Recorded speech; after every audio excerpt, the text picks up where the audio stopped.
It's estimated by the year 2025 there will be 300 million people with diabetes around the world.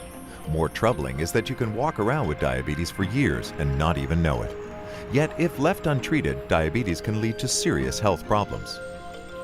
At 40 years old, Robin Laub, who works at a hospital, thinks he may be at high risk for developing diabetes. I'm overweight. I should be 170 pounds, but I'm about 200 pounds.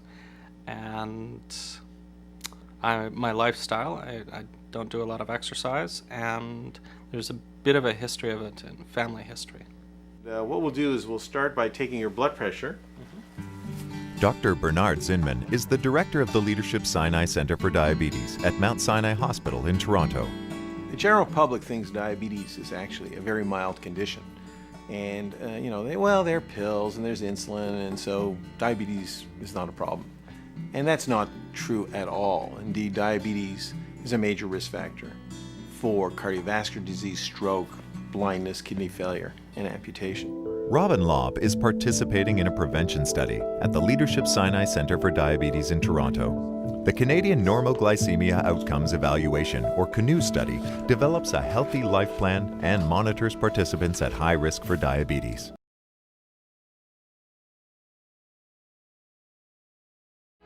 When I saw Kilcoo for the first time, I have to confess that it was a case of love at first sight. I didn't know what I was going to call the camp. I went over names. Half the Indian names were three-syllable words, and one thing I did know, I would not use a three-syllable word per camp. I said, call it Kilcoo. Kilcoo isn't, of course, Indian, as some people suppose.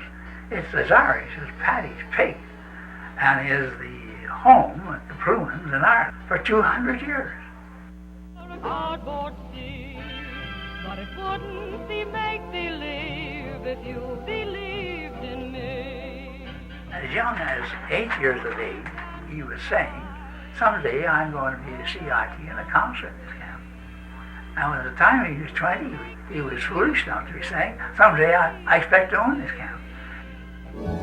Que sera, sera, whatever will be, will be. The future's not ours to see. And that was 54 years ago. And at that time, a young man by the name of Charlie Fluman stood in exactly this same spot.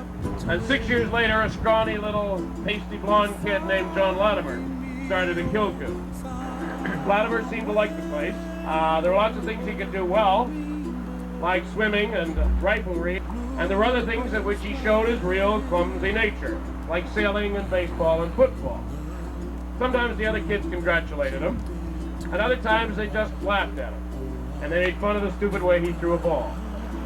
And Latimer continued to learn new things, and he was still pretty bad at others. But the place started to mean something to him because as he grew older, his friends really didn't care about his weaknesses. And those are the same people who are still his friends 40 years later.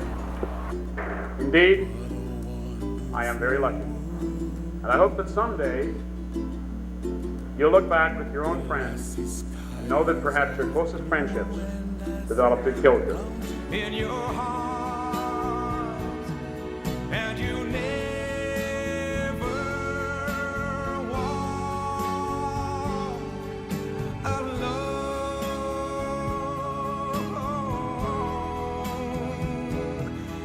You never walk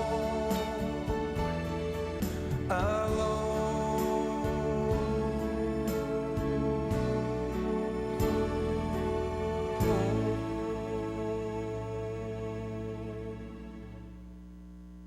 Thanks for the day, comrades.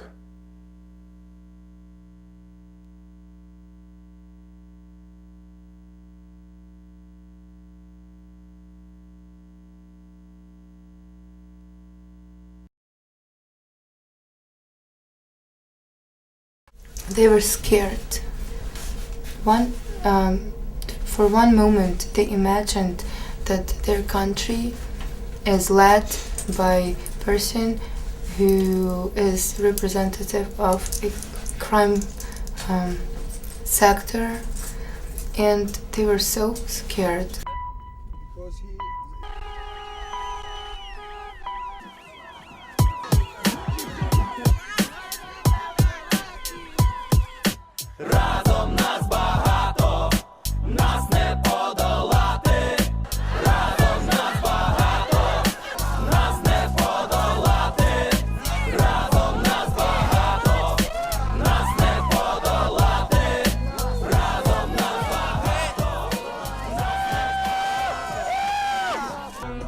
You know, one spirit of common love.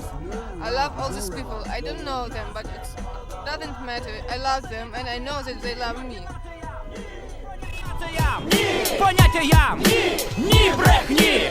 Ющенко, Ющенко, це наш президент. Разом нас багато, нас не подолати. Разом нас багато.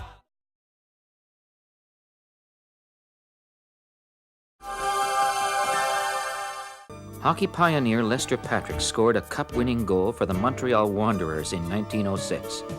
Then in 1928, as a 44-year-old manager of the New York Rangers, he suited up again and replaced his injured goaltender in Game 2 of the finals.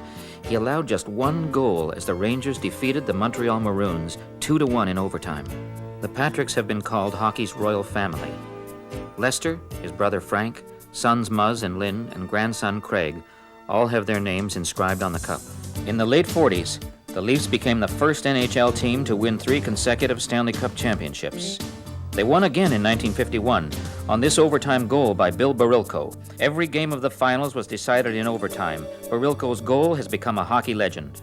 Bill Barilko was a promising defenseman, a really handsome, good-looking guy, almost a movie star type idol. He was called Hollywood Bill, and he was just on the verge of breaking into the top tier of defensemen in the NHL in 1951.